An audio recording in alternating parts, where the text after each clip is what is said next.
This is the year when everything changed, when gains on poverty reversed, when progress against hunger stopped, when protecting nature once again took a back seat, and when more people are dying every day. In China, there's been no major outbreak since January, despite it being home to 1.4 billion people. Most of them live in urban centres where social distancing can be hard to achieve. But as we saw in the October national holiday, these people are travelling, spending and socialising because it's safe. So what's happening there that may not be happening elsewhere?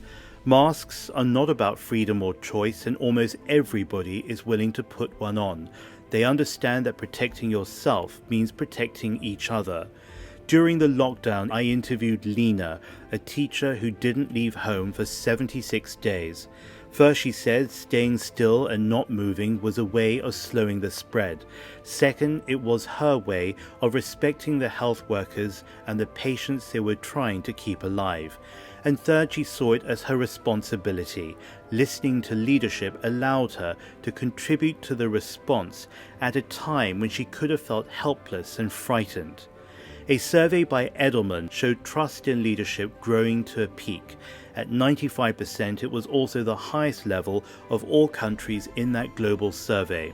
76 days is a long time not to step into the sun and inhale a large breath of air, but the needs of the community there were put above the needs of the individual. There's another aspect to the culture. Asia is used to masks. Many people point to the SARS outbreak in 2003 as having drilled the region in healthy practices. But it's one thing to have that experience, and it's another to choose not to relive that trauma. People have learned well and made it count.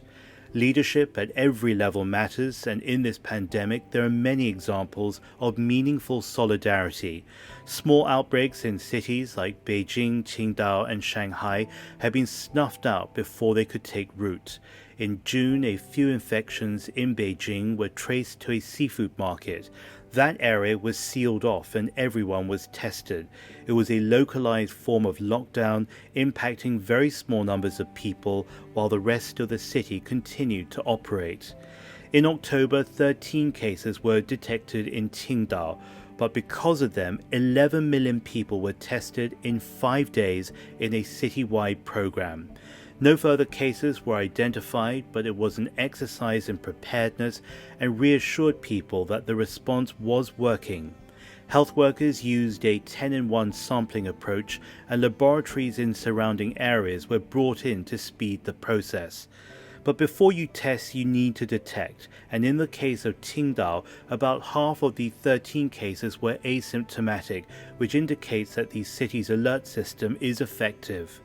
Compare that to last month, when a small number of cargo workers tested positive at Shanghai's Pudong International Airport. Some flights were cancelled, but all airport staff were tested that same day.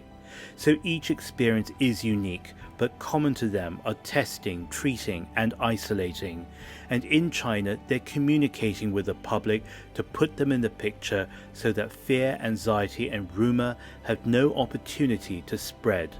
All of this builds trust and confidence so the next outbreak, be it small or large, can be managed and eradicated.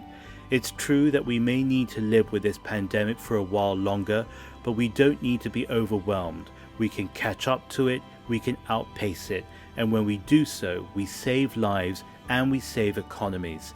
I want everyone to remember this, please, and never stop hoping. Hi, I'm James Chau. You're watching The China Current. Follow us on social media @The China Current.